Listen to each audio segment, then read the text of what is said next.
Did you know that a humble flower growing in open meadows might hold powerful cancer-fighting secrets? Welcome to Peak Wellness Connection, where 1 minute, 1 change leads to a better you. Today we're diving into the healing world of red clover tea and how it may help your body fight cancer naturally. What is red clover? Red clover is a legume flowering plant, also known as Trifolium pratense. It is known for its pinkish red flower heads and 3 leaflet leaves. Traditionally used in herbal medicine, red clover is rich in isoflavones, which are phytoestrogens with potential benefits for women's health, particularly during menopause.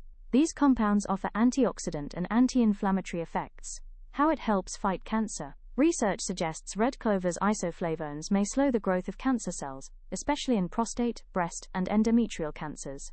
These antioxidants help combat oxidative stress, a key contributor to cancer development. Additional health benefits. But that's not all. Red clover may also support cardiovascular health, ease menopausal symptoms, strengthen bones, improve skin health. How to make red clover tea.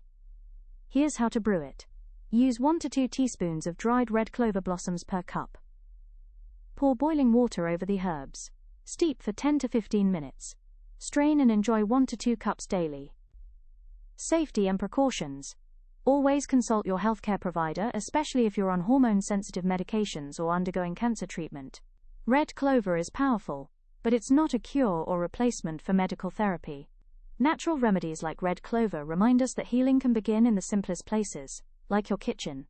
Sip with intention. Heal with purpose. If you found this helpful, like, subscribe, and share it with someone who needs this today. Until next time, stay well, stay vibrant.